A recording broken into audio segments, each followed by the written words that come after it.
결코 아니다 라고 하는 것입니다.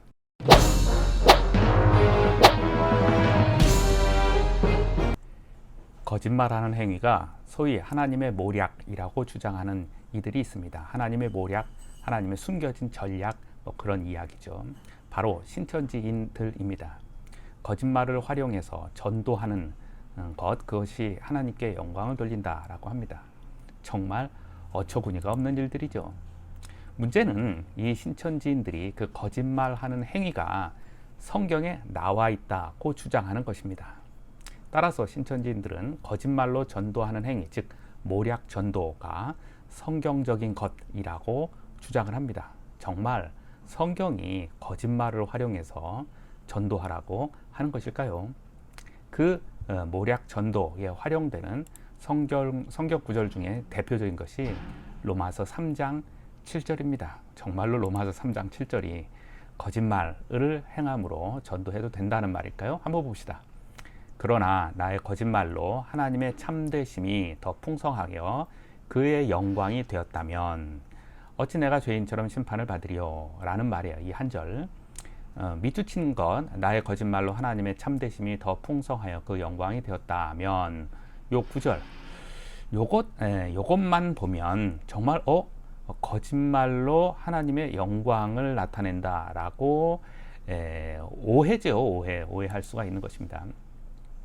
로마서는 이제 우리가 잘 아는 대로 사도 바울이 쓴 편지글 아닙니까? 그러면 사도 바울이 거짓말을 통해서 하나님께 영광이 된다라고 하는 말일까요? 한번 이 성경 구절 한번 따져봅시다. 문제는 성경 해석입니다. 성경 구절을 사용했느냐 아느냐, 또는 성경 구절을 많이 찾아서 사용했느냐가 성경적인 것이 아니고 성경을 올바르게 해석했느냐가 핵심이죠. 핵심. 성경 해석의 기초는 성경을 잘 읽는 것입니다. 그렇지 않습니까? 성경을 잘 읽는 것, 성경을 똑바로 읽는 것, 이것은 그 문맥을 통해서 가능합니다. 문맥, 즉 글의 흐름이죠. 글의 흐름 속에서 각 절, 각 단어들이 어떤 의미를 갖고 있는지가 나타나게 되죠. 이것은 초등학교에서도 강조하는 말입니다. 그죠? 초등학교의 동화책을 읽을 때도 문맥의 흐름을 따라서 읽으라고 하는데, 성경을 읽을 때 우리가 한 절 한 절 그것만 읽어서는 오해가 정말 되기가 십상입니다. 위에 성경 구절 로마서 3장 7절을 몇 구절 포함하고 있는 로마서 3장 5절에서 8절까지 한번 쭉 읽어봤으면 좋겠습니다. 좀 더 넓은 폭을 잡아도 아무 상관이 없습니다. 그런데 오늘 7절, 8절만 한번 보겠습니다. 그러나 나의 거짓말로 하나님의 참되심이 더 풍성하여 그의 영광이 되었다면 어찌 내가 죄인처럼 심판을 받으리요? 8절. 또는 그러한 선을 이루기 위하여 악을 행하자 하지 않겠느냐?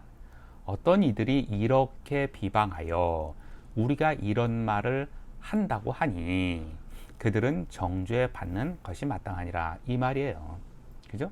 바로 뒤에 있는 8절만 읽어도 이게 무슨 말이다 라는 것을 알 수가 있지 않습니까? 8절 후반절에 우리가 이런 말을 한다고 하니 라고 하는 부분이에요. 무슨 말입니까? 사도 바울이 오해받고 있는 일이 있으며 있는데 그것을 이제 하소연하고 있는 표현 아닙니까? 그 오해받고 있는 일이 뭐예요? 7절과 8절에 나오죠. 7절, 나의 거짓말이 하나님의 영광이 된다. 이게 오해받는 말이고, 8절, 선을 이루기 위하여 악을 행하자 하는 것, 이것이 오해받는다라고 하는 말입니다. 다른 성경, 한국말로 된 쉬운 성경을 한번 보겠습니다. 7절, 8절 보면 사람들 중에는 코드가 있죠. 쌍따옴표.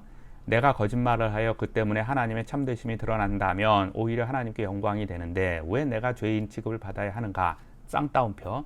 라고 우기는 사람도 있을 것입니다. 8절. 이것은 마치 쌍따옴표. 선한 결과를 얻기 위해서 악을 행하자. 쌍따옴표. 라고 말하는 것과 같습니다. 사람들은 우리가 그렇게 가르친다고 우리에 대하여 비난하고 다닙니다. 이 말이에요. 7, 8절의 쌍따옴표가 보이죠? 직접 화법이라는 것이고 누군가가 직접 그렇게 말했다라고 하는 내용입니다. 사도 바울이 말한 것입니까? 아니에요. 누군가가 그렇게 말했다고 하는 내용입니다. 그것에 대해서 오해받고 있다. 우리가 그렇게 가르치고 있다고 우리를 비난하고 있다라고 하는 말이지요. 사도 바울은 거짓말로 하나님께 영광이 되는 일을 해도 된다고 가르치는 것입니까? 결코 아니죠. 다시 말해 이런 거예요. 성경 본문은 이러한 식의 논조이죠. 제가 이렇게 말을 합니다. 나는 도둑놈입니다. 라고 말하는 사람들이 있습니다. 이렇게 내가 오해를 받고 있습니다. 이게 말이 됩니까? 이런 문장이 있어요. 이 문장에서 제가 도둑이라는 말입니까? 아니라는 말입니까? 결코 아니라는 말이죠. 근데 나는 도둑놈입니다. 라고 말하는 사람들이 있습니다. 이 부분에 나는 도둑놈입니다. 요 것만 떼어서 내면 제가 도둑놈이라고 시인했다. 라고 주장하는 거예요. 이렇게 오해를 받는다는 이야기를 지금 하고 있는 것입니다. 근데 신천지는 그 한 절에서 그 한 것만 가지고 모략전도라고 하는 것이 성경적인 어떤 표현이다라고 말을 한다는 것이죠. 혹시 한글 성경을 보면 그만이지 왜 쉬운 성경을 보느냐고 따지는 사람들이 혹시 있을런지 모르겠어요. 우리가 가지고 있는 성경은 원문 성경, 히브리어 성경, 헬라어 성경, 거기에 사본, 그죠? 옛날에는 복사기가 없었기 때문에 손으로 다 써서 전달됐지 않았습니까? 사본에 오늘 우리가 갖고 있는 성경은 번역본이에요. 사본의 번역본. 그죠? 번역본 한글 성경도 몇 차례에 걸쳐서 개정이 됐죠.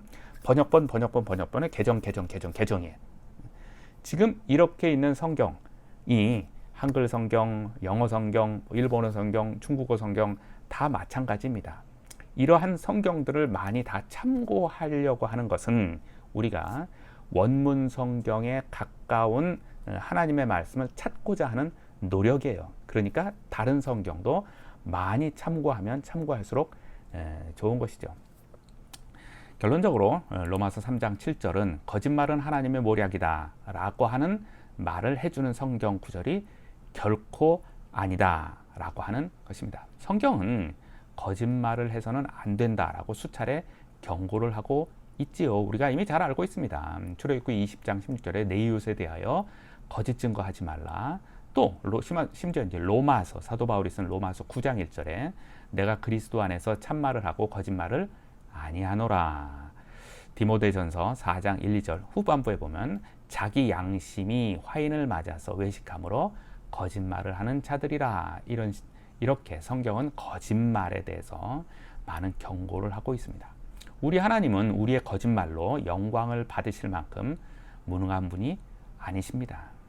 이 영상을 시청하신 분들은 양심에 거리낌이 없는 말과 행동으로 하나님께 영광을 돌리는 멋진 삶을 살아가기를 주의 이름으로 축원합니다.